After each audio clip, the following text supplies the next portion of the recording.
All In Sports Network. We love sports.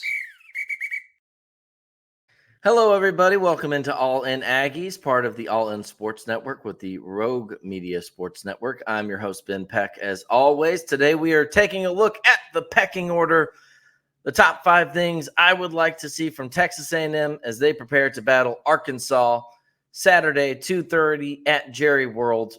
It should be a fun last run at the Southwest Classic before we move this thing on campus for both schools. Gave a little bit of my thoughts on the whole venue for this matchup moving forward on yesterday's show. Look, I think part of me honestly is going to miss it.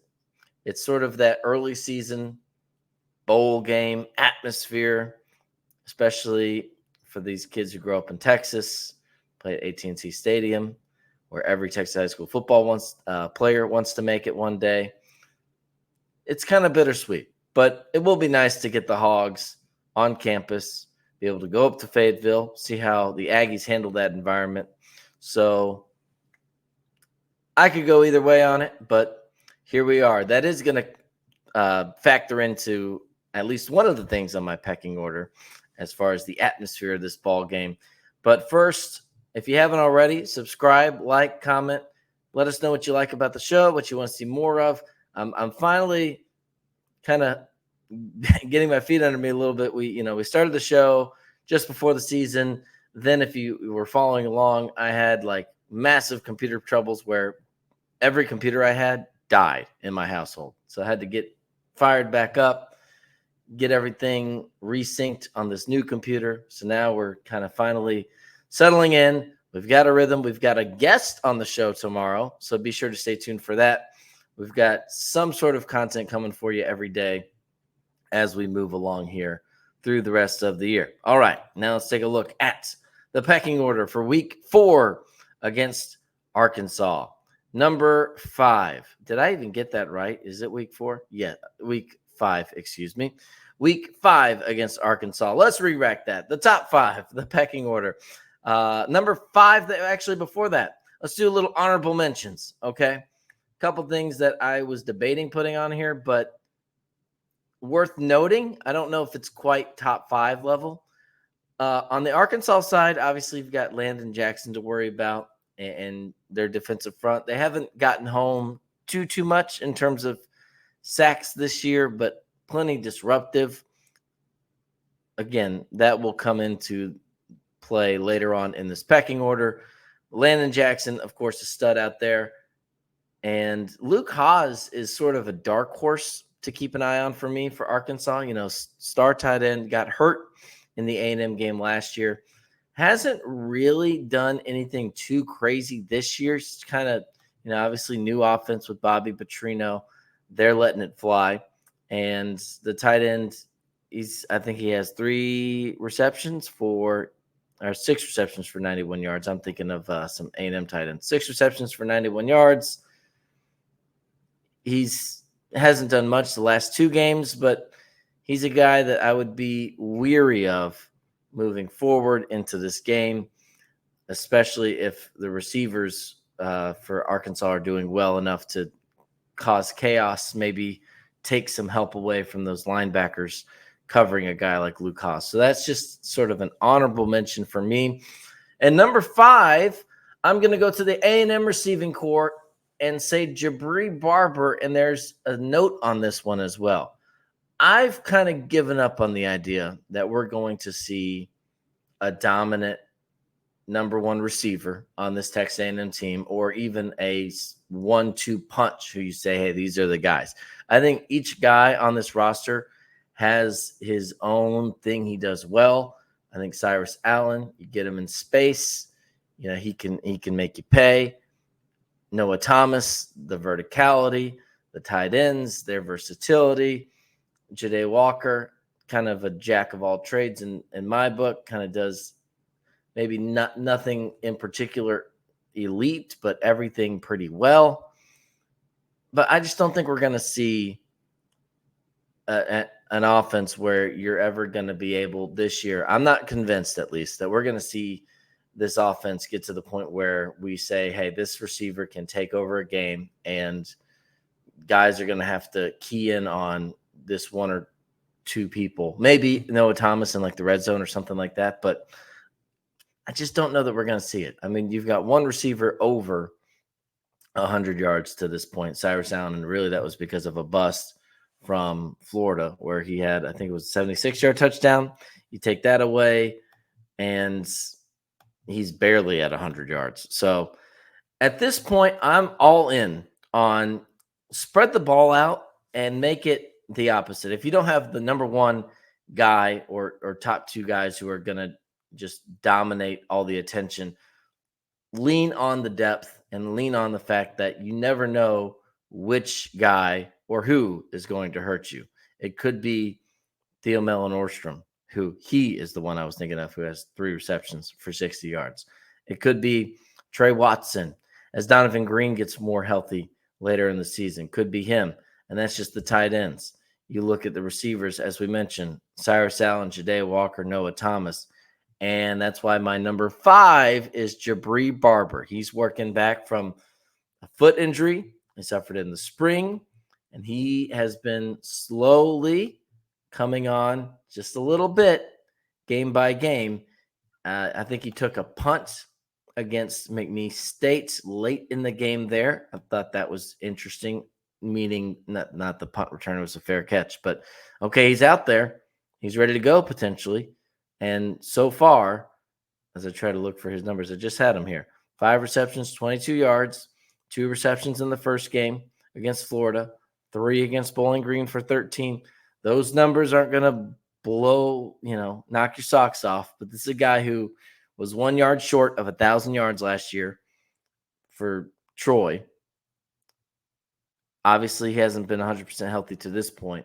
I'm not sure that he can be your number one guy, maybe part of a 1-2 punch, but if you can add him as another thing to worry about, and the worry for the defense becomes less, this one guy is going to take over and dominate us, but, oh man, we can't give any one of these guys too much attention because they're going to spread it out. That's how the offense is built. I'm kind of transitioning to that being my best case scenario for Texas A&M in the passing game moving forward. So if Jabri if Jabri Barber can come in and start to show that he's getting a little bit better, that would be very encouraging for me. Number 4, limiting explosive plays in the secondary. Listen, this passing attack for Arkansas is kind of crazy. Boom or bust. They've got, if you go by, average yards per attempt, I'm looking here, 8 yards per pass attempt, and they're only completing about 55% of their passes. By receptions, their average yards per reception is 14.8, 15 yards per completion. Okay? So they're going to take shots in this game. And Bobby Petrino calling the plays on the headset in the booth. Excuse me. He's going to take shots, and Taylon Green is going to make you, respect his legs enough to where maybe you have to come up on that and open up some opportunities for them to take shots. Now, A&M secondary has been pretty good about explosive plays and not allowing those this season. They had a couple. Well, they had the one against Bowling Green. The reverse was an explosive play, but a run play. But in terms of downfield passing, they've been pretty good. So feel good about that. Now, how much of that is a factor of who you've played? You've played McNeese State, Bowling Green, Florida, and we've seen what the Gators have been, and then Notre Dame. And for all the good that Notre Dame has had, they have not been able to throw the ball very effectively. So chicken or the egg, is that indicative of your talent, what you've been able to do, or is that, well, keep in mind who they've been playing in the competition. We shall see. They'll get a test here. This is, I was going to say, similar to the Alabama game going into last year for them, where you knew Alabama was going to take some shots, and they got burned a couple times. Arkansas is going to take some shots, okay? And by the way, that average per completion is not like a fluke for, they've got a Ryan Williams on their team, and then they've got a bunch of guys who are less, more short yardage games. No, I mean, you go down the list, just their top receivers here. Andrew Armstrong, 15 yards per completion. Satanga, 21 yards. 14 and a half for Broden. Haas, 15. Tesla, 21. Like, it's universal. Our friend Jordan Anthony, former Aggie from last year on the team, former Aggie receiver, 15.3. So they're going to take some shots. You got to limit that. And especially with that environment, you cannot, with this game, we've seen it. Like, weird stuff happens in Jerry World. Crazy stuff happens. You cannot give the Hogs the juice to get that crowd into the game and have them believing, look, this is going to be, they've won one game against A&M when they've done the Southwest Classic.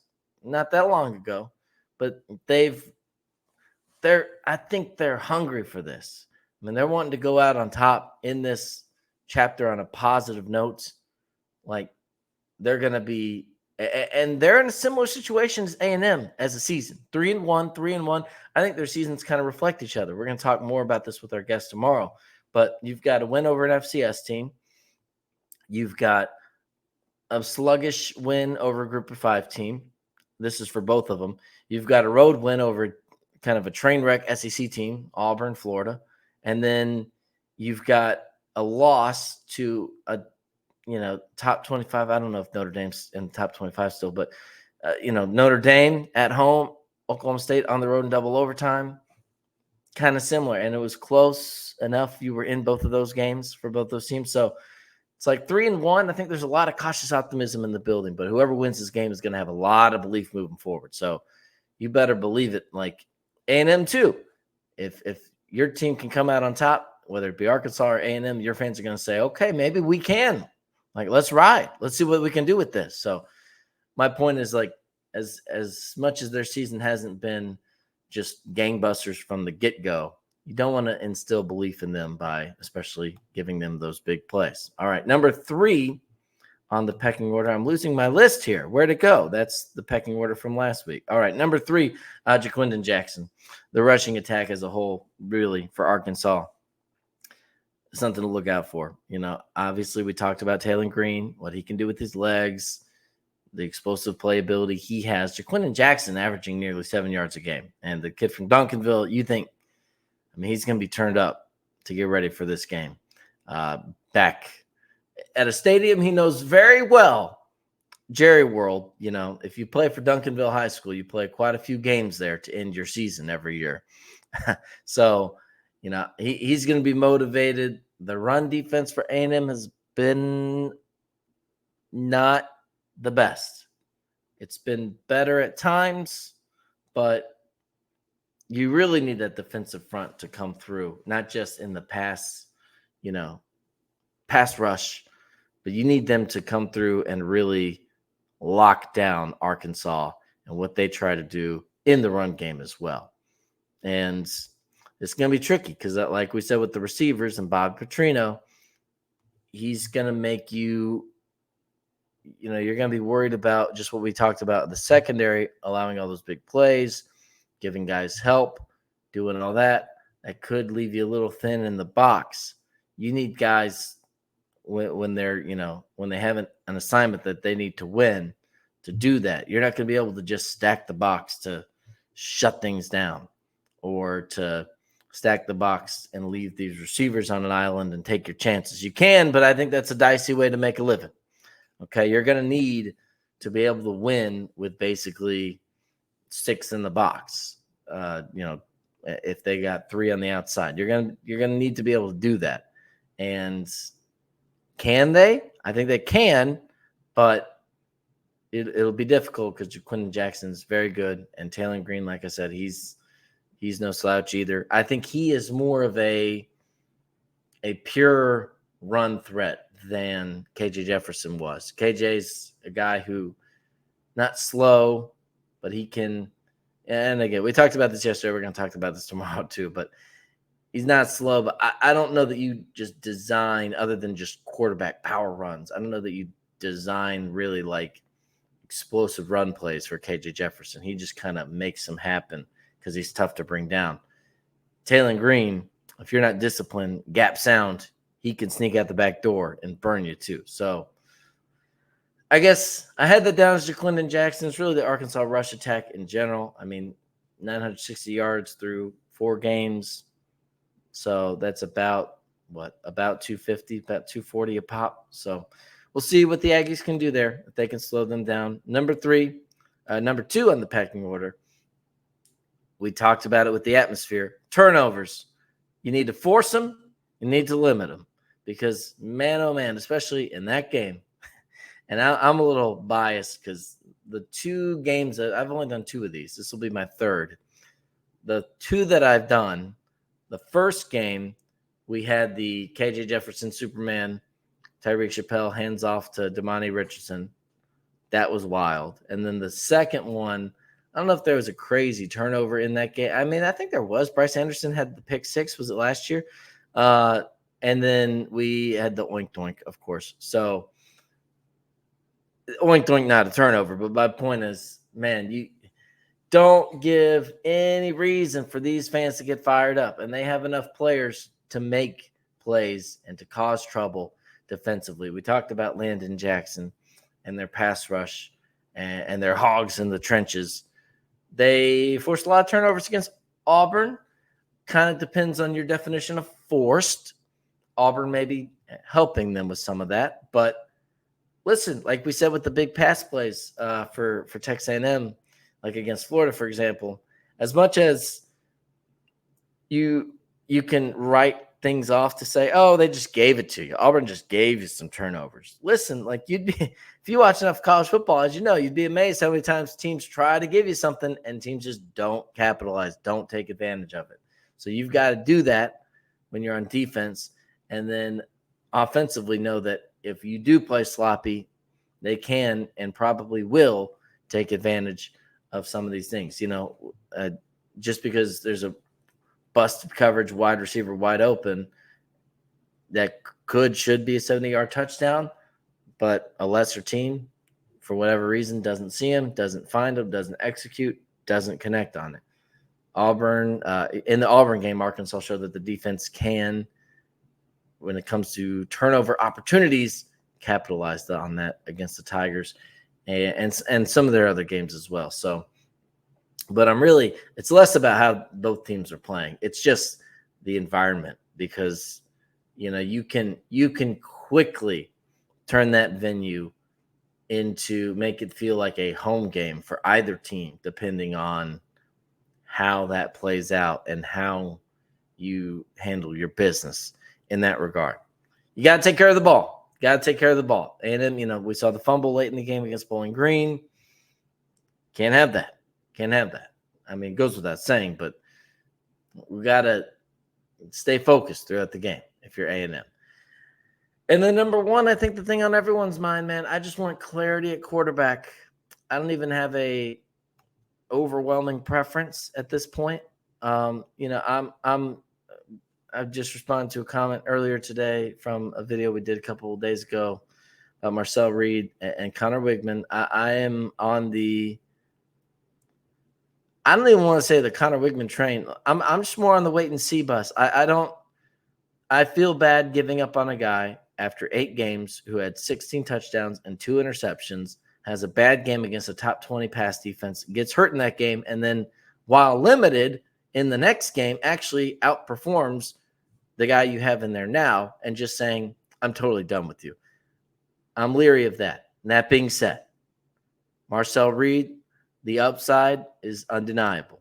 The talent, the arm strength, the versatility, I think the fit for this offense is pretty clear. I mean, I don't know that I've heard anyone nationally or not close to the A&M program who just with quick eyeball tests has said that they think Marcel Reed is a better fit just from a quick, low sample size. Now, I think you have to be weary of the small sample size that some of those people are observing. But when everyone's on the same thing, and this is not just random people on Twitter. These are people who are, knowledgeable about the game. It's similar. It reminds me of the Oklahoma situation with their quarterback dilemma going on. You see, you could easily say, well, listen, Tennessee, you're going to take one half or a back half of a game against Tennessee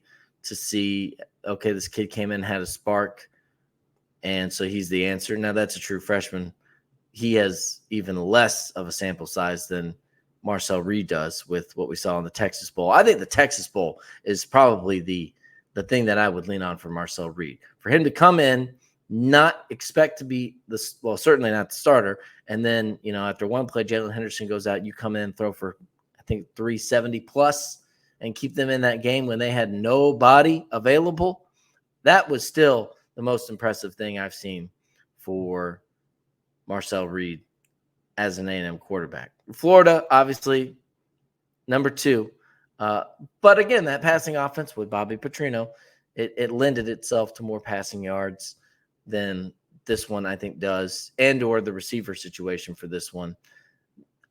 It just, Anaya Smith was obviously a big upgrade. I'm just trying to think whether the receiving core, there's a reason receiving core, maybe you felt a lot better about it last year than this year. Obviously, Evan Stewart, Anaya Smith, those guys with the offensive scheme in general, I think that was a recipe for more passing yards. But look, Marcel Reed, I think, I just want to see if he does get the start, if Connor's unavailable, let's see him really definitively get this job. I think the Florida game was nice. The only concern I have about the Florida game is that it was the Florida game. It was Florida. Like, for example, to go back to the McNeese State game, if, Connor Wigman played better against McNeese than Marcel did, and Marcel had the ones in there for a little bit now. It wasn't just all he was with the twos. He had the ones in there, and Connor Wigman performed better. So if you go back to the Notre Dame game, does Marcel Reed perform, if he's getting beat by an injured Connor Wigman against McNeese State, how much better or worse does he do against Notre Dame? We'll never know. I mean, he certainly is more dynamic and makes the legs a threat in a way that Connor Wigman does not completely. I mean, he's got a little bit in the tank now, but he's not quite at that level. But this is, I don't know. I just want to see him. If he goes out and has another game where he can, not just, and especially if it's a competitive game and you don't have to kind of call off the dogs in the second half. But if he goes out and has a game where he looks the part, you're 4-1, I think you're probably rolling with Marcel Reed moving forward. I don't foresee a situation where Marcel Reed plays well. You're 4-1 now. You've won the last 3 games with him. He worked out the kinks against McNeese State and then turned it on against Florida. I think in that situation, you have found your quarterback. I think if it's an ugly game, if it's a close win that you really leaned on your defense, I think you still have questions, and this is just hovering over you a little bit. I want to see Marcel either take over, or if Connor's healthy and Connor goes, I don't foresee that being the case, but if he is, look, Connor, you got to remind people, 16 touchdowns, 2 interceptions your first 8 games. And some of those were in situations where you were not expected to either start or have to come in. So, like I said, I hate giving up on Connor after the way he started. The difference with him and like Jackson Arnold, for example, Jackson Arnold came in, had a bowl game, made some plays, made some mistakes, and then has had 3 games, I think before this week, 3 games, some that have been a little lackluster, and then Tennessee's a disaster. Like, there's nothing to lean on there. Connor, he came in and was solid to very good. I would put some of Connor's early performances on par with kind of the excitement level we're seeing with Marcel Reed. And then he had some games where he was very, very good. So listen, this is a big moment, but either way, whether it's Marcel or Connor, I can get on board with either, but I just want answers. I don't want a situation where either A&M loses, the offense is still lacking the explosive plays, it's a little stale, it's a little stagnant, even with Marcel's legs, and you start to say, well, do we go back to Connor? You go back to Connor. Connor doesn't do great. Then you go back to Marcel. I don't want to have that happen. I don't want Connor. I mean, if Connor comes in and doesn't play well, and then you say, okay, how long do we let this go? You're not in a position to be kind of sacrificing games and saying we're just going to throw them out there. And if we drop a few, we drop a few. But now we have our answer that we're going back to Marcel. I don't want to go wishy-washy. I want to know who's the guy moving forward. Clarity at quarterback, okay? I still believe in both guys. I would like to see a game where Connor is healthy all the way through and maybe does get another chance where you can open up the playbook a little bit more than maybe it was against McNeese State when he was injured or against Notre Dame, the way that game was going. But listen, if Marcel Reed takes it, he takes it. It is what it is. So I'm not overly pro one guy as you hear with this and as we've discussed earlier, but I wouldn't be opposed to either guy at this point. So we'll see. We'll see how it does. I think Arkansas, there's some plays to be had there. So we'll see. And especially if with the pass rush for Arkansas, if Marcel Reed's in there and he can show you like, hey, he's getting out of trouble in a way that Connor would not be able to, and it's leading to plays and leading to drives being extended. Certainly, I think helps give you that clarity you need to have an answer moving forward. I just want an answer, whether it's Connor or Marcel. Let's get an answer. So that's the pecking order for Arkansas, Week 5. Just to recap, we've got Jabri Barber coming in to fortify the receiving core. Number 4, limit explosive passes. They're averaging 15 yards of completion. Number 3, Jaquindon Jackson, but really the run game as a whole, along with Taylor Green at quarterback. Number 2, turnovers. Get them. Don't give them any. And number 1, let's get an answer under center, behind the center at quarterback. Be sure to like, comment, subscribe. All in Aggies, Ben Peck, your host as always. We will be back Friday for a special guest from Razorback land. Let's just say that. And then Saturday, we'll come on here with a little post-game thoughts, Sunday full reaction show. So be sure to like, comment, subscribe. Our podcast now available, download as well, wherever you get your podcast on the All In Sports Media Network. I'm Ben Peck, and we will see you back here on Friday. All in Sports Network. We love sports.